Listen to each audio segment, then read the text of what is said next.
पापड घेऊन कुठे थांब शितले. उषावाहिनी, उषावाहिनी. काय झालं? उषावाहिनी कुठे आहेत? कोण? आमच्या वहिनी होय? होय. त्या रानात गेले त्या. का काय झालं? काय झालं? आप्पा तुमच्या त्या पत्नीला बाहेर बोलवा. कुणाला? आमच्या शितलीला होय? अहो तुमच्या घरात एकच पोरगी आहे ना? हो एकच आहे. काय झालं वहिनी?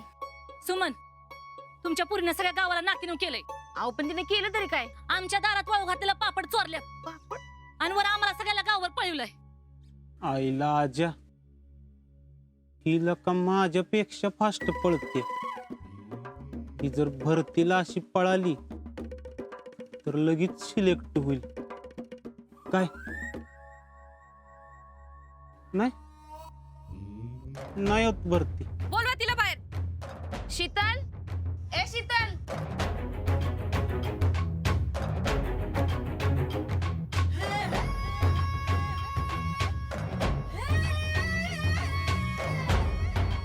मी चोरी नाही वसुली केलीये. कसली वसुली? नीट आठवा. तुम्ही परवा मला दुकानात काय शब्द दिला होता? काय नाही आठवत?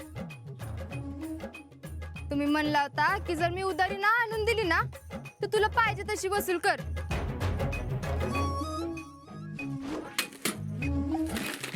का की तुमचं मागचं 130 आणि आताचं 168 म्हणजे एकूण 298 झालं.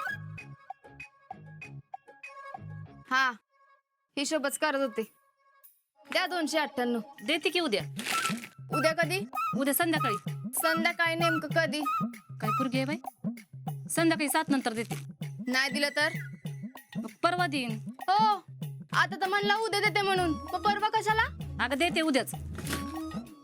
नाही दिलं तर मग काय? नाही दिलं तर तुला पाहिजे तसं वसूल करून घे बस. आठवलं का? होय.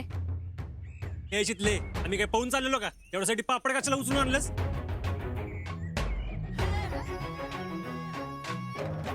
ए अजया, एकदा जर मी कोणाला शब्द दिला ना तर तो मी मरेपर्यंत पाळते. आणि जर कोणी मला शब्द दिला ना तर तो मी त्याला पाळायला लावतेच.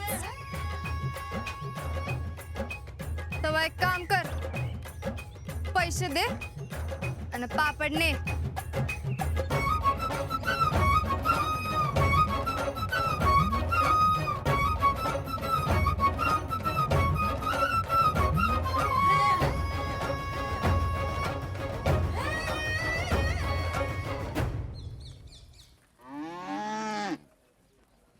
जीजे डबा झाला का बघ की. कारखान्यावर जायला उशीर होतोय मला. आज कामगार दिनाचा कार्यक्रम आहे. पुष्पा, हे पुष्पा, अगं समाधाने काय म्हणतोय बघ की जरा. डबा झाला का ग त्याचा? अहो 5 मिनिट दम धरा की जरा. सारखंच कसं घोड्यावर असतं तुम्ही सगळं भुईटे. आज आमच्या बचत गटाच्या बायका यायच्यात, सांडगं करायच्यात. उद्या 5 वाजच्या बाजारात पापड इकायला न्यायच्यात. आता त्याची गडबड चाललीये आणि तुमचं आपला मध्येच डबा द्या डबा द्या डबा द्या. अगं तसं नाही, दुपारच्याला यायला जमणार नाही म्हणून म्हणलं मी. तुम्ही जावा कारखान्यावर, देते की पाठवून डबा. अजिंक्य येतील डबा घेऊन. आजा घेऊन येशील का डबा? होय आणतो मी. जिजे छान खाली आणू का? आणखी जरा.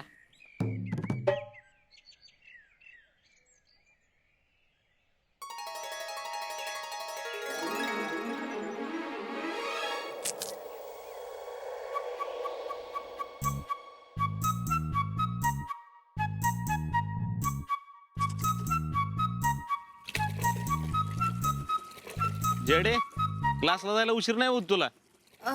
हो निघते मी.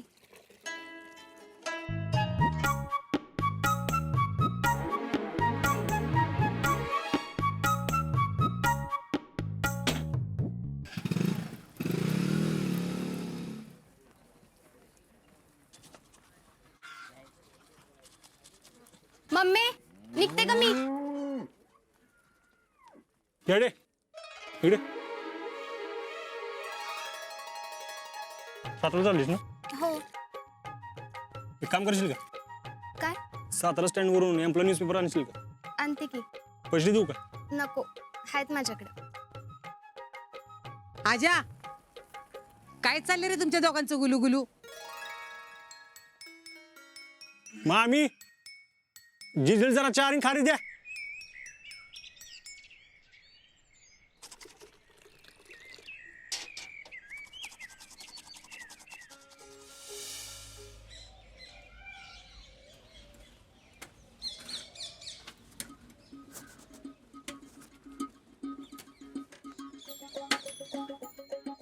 काय राजा मामाचा डबा घेऊन आला काय?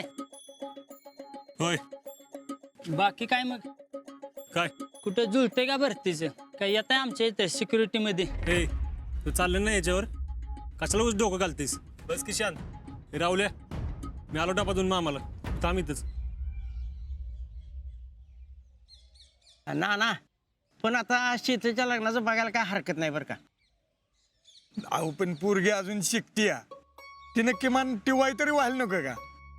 आता शीतलच्या शिक्षणाविषयी मला चांगलं माहित आहे. 12वी 3-4 वर्ष काढली. तिचं शिक्षण पूर्ण होता होता लग्नाचं वय जायचं निघून. तेव्हा मी काय म्हणतो, शो फुटू बघा. बाचा आहे माझा, खानापूरचं जाधव व्हायचं. पोरगा एकटाच IT कंपनीत नोकरीला आहे पुण्याला. अहो ते सगळं बरोबर आहे हो, पण अजून आम्ही लग्नाचा विचार नाही केला. मी तरी कुठं घाय करतो या.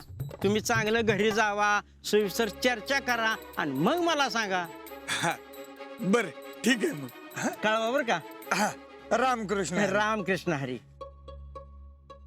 ना का रे अजिंक्य? मामाला डबा देतं का? का रे? तो कार्यक्रमात आहे बहुतेक. बरं दे तू हा. दे. येऊ का मी राहणार? हा ये.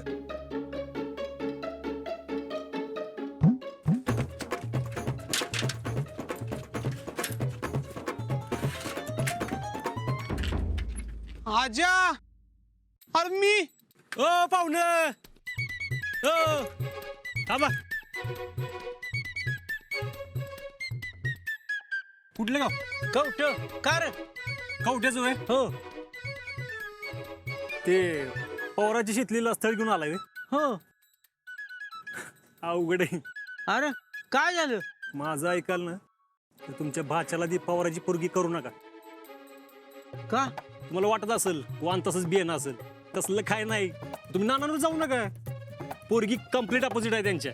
तिचं काय बाहेर? नाही तसलं काय नाही. तिच्याकडून आधी लागते त्या पोरीच्या. अरे मग काय? तुमच्या भाच्याला करताय म्हणून सांगतोय.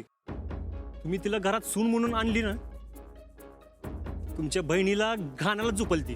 अरे काय बोलतेस? पवाराची माणसं किती चांगली आहे ती. अहो पाहुणं, पवाराची माणसं चांगली आहेतच की. मला सांगा तुम्ही काय वाईट आहे? हा, तुमच्या भाच्याला काय ठिकाण चांगल्या पोरी मिळतील. कसं आहे, ज्याचं बाशिंग बळ चांगलं आहे त्याचं काय कुठं बी जुळतेच की. आणि हे बघा, मी आपलं सांगायचं काम केलं आणि तरी बी तुमची इच्छा असेल तर मग तुमचं तुम्ही बघा. पण लक्षात ठेवा, ही पोरगी लय वांड आहे.